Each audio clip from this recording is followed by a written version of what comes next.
हिंदी दिवस की सभी को शुभकामनाएं। हिंदी हमारी बड़ी प्यारी भाषा है और हिंदी में किसी चीज को एक्सप्रेस करना बहुत ही मतलब प्रॉपरली एक्सप्रेस करना बहुत ही खूबसूरत एक अनुभव है। उसे पढ़ना भी और उसमें अपनी बात को कहना भी। लेकिन हिंदी उस प्रकार से हमारे समाज में एक्सेप्ट नहीं की जा रही है, स्वीकार नहीं की जा रही है जिस स्थान और जिस आदर की वो हकदार है। तो ऐसा क्यों है? ऐसा अक्सर ये क्वेश्चन मार्क आता है।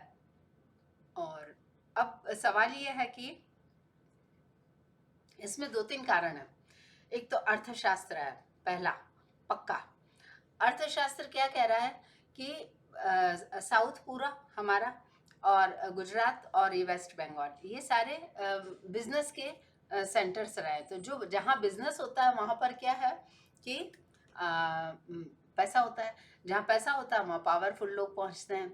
जहाँ पावरफुल लोग पहुँचते हैं वो अपनी नई नई युक्तियाँ लगाते हैं अपनी पोजीशन को बनाए रखने की, अपनी पोजीशन को हमेशा के लिए बनाए रखने की। ये ह्यूमन माइंड की मजबूरी है। तो वहाँ के लोग, जो वहाँ के लोकल लोग थे, उन्होंने अपनी पहचान बचाए रखने के लिए अपनी भाषा का सहारा लिया। इससे वो तुरंत सिद्ध हो जाता है कि अब मतलब आप हमारे यहाँ रहोगे तो हमारी भाषा बोलेगे, हमारी मातृभाषा, और हमारे हिसाब से चलोगे।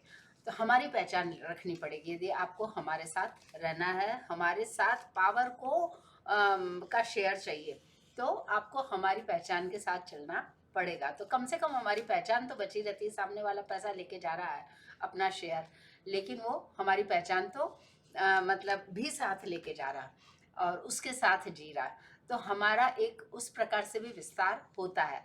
तो इन स्टेट्स में एक तो खास बात ये थी। दूसरी जो चीज होती है वो रोमांस होता है। हम किस चीज में किस भाषा में सोचते हैं, हम उस भाषा में सोचते हैं। और हम क्या सोचते हैं, ये दो चीजें। एक तो हम किस भाषा में सोचते हैं और हम क्या सोचते हैं। तो अब हम किस भाषा में सोचेंगे? जिस भाषा में हमारा पावरफुल सोचता हमसे ज्यादा जो पावरफुल है, हमारी क्लास में जो फर्स्ट आता है, हमारी कॉलोनी में जो बेस्ट अमीर है, जो हमारे शहर में है, जो हमारे देश में है, जो हमारे ये, हम उसकी भाषा में सोचते हैं। हम उसके अनुसार सोचते हैं और हम वो किस तरह का लाइफ स्टाइल रखता है, हम भी हमारी कल्पना में हम भी उसे जीने लगते हैं। तो भाषा के साथ ये एक हिंदी भाषी लोग अब क्या मतलब बोलेंगे। राजस्थान की जहाँ तक बात आती है तो राजस्थान में तो बिजनेस तो था नहीं। तो बाहर से लोग आकर अपना कोई मतलब पावर तो दिखा नहीं रहे थे। युद्ध हुए जरूर, और युद्ध का जवाब देना राजस्थानी जानते थे, तो जवाब देके भगा दिया सबको। और अपनी भाषा को लेकर ज़्यादा वो टची होने की उनको ज़रूरत लगी नहीं। और बाकी की हिंदी बेल्ट है तो वहाँ कोई पैसा तो है नहीं, और बाकी की भी चीज़ें जिस तरीके की है वो तो सामने ही है जो जिसके है। तो उसमें मतलब किसी को क्या आकर्षण रहेगा। अब रहा सवाल हिंदी का, तो हिंदी मैंने सबसे पहले जो बहुत ही खूबसूरत पढ़ी, मैं हिंदी बहुत ज़्यादा पढ़ रही हूँ शुरू से।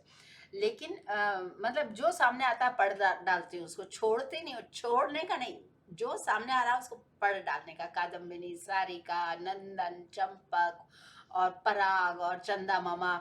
और फिर उसके बाद में ये अ, बाद के सालों में मैंने ये ज़्यादा पढ़ा है, अपनी फिलोसॉफिक जितनी भी चीज़ें हैं वो ज़्यादा पढ़ी है। पर वो मैंने हिंदी में ज़्यादा पढ़ी, इंग्लिश में भी पढ़ती हूँ। तो इस तरीके से मेरा पढ़ना चलता रहा। तो अब ये सवाल उठता है कि हिंदी मुझे सबसे प्रिय कब लगी।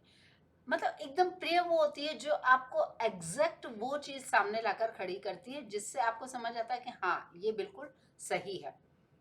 अब ये सही का ज्ञान कैसे होता है आपको, ये एक अलग विषय हो जाएगा। तो हम खाली यहाँ पे बात कर रहे हैं कि हमारी कल्पना में जो चीज चल रही है उस वो क्या कैसे सही लग रही है हमको, हम उस पर ध्यान देते हैं। तो जब हम ध्यान देते हैं तो सबसे पहले मुझे डिस्कवरी टीवी चैनल की हिंदी बहुत सुंदर लगी। बीबीसी की हिंदी आज से सालों पहले बहुत सुंदर थी, आज की बात नहीं कर रहे हैं। उसके बाद में नेताओं में अटल बिहारी वाजपेयी साहब की हिंदी काफ़ी अच्छी थी, मतलब वन ऑफ द बेस्ट। और उसके बाद अब या तो हिंदी के साथ ही समस्या रही कि या तो उसमें बहुत ही अलंकृत भाषा हो गई, वो आम आदमी को समझ में ना आए। और या फिर वो उसमें इस तरीके से शब्दों का चयन रहा है कि आम आदमी उसमें कभी अपने आप को कनेक्ट नहीं कर पाया। उसमें दोनों कारण है, अर्थशास्त्र तो है, रोमांस भी है। अब या तो मतलब आम आदमी क्या सोचता है, वो भाषा यदि कोई भी भाषा यदि उसको लाकर सामने खड़ा करती है तो शायद आम आदमी ज़्यादा कनेक्ट कर पाए। जैसे बॉलीवुड मूवीज़ हैं, जैसे बॉलीवुड के सॉन्ग्स हैं, तो वो उससे आम आदमी खुद को ज़्यादा कनेक्ट कर पाता है। बॉलीवुड म्यूज़िक पर इतनी सारी बातें हैं जो हम कभी कर पाएंगे तो कर पाएंगे, नहीं तो साथ लेके चले जाएंगे, ऐसी भी कोई खास मजबूरी नहीं है। पर मतलब बॉलीवुड ने हिंदी को बचाए रखा है, सच ये है। बॉलीवुड ने हिंदी को मतलब जो भी उसका स्थान है उसको बनाए रखने में बहुत सहायता की है। अब आता प्रश्न कि इंग्लिश कैसे इतनी पावरफुल है। तो English is one of the poorest languages of this planet, on this planet.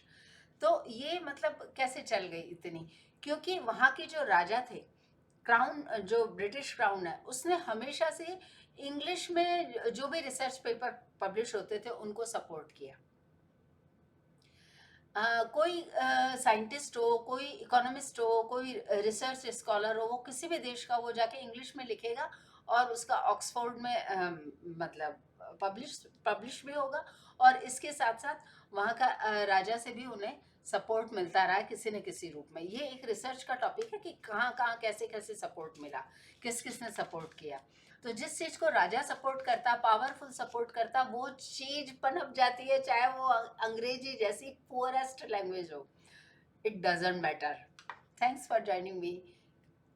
Hindi भाषा की हम कद्र कर सकें, इस लायक हो जाए, यही प्रार्थना हम करते हैं। Thanks for joining me. जय भारत।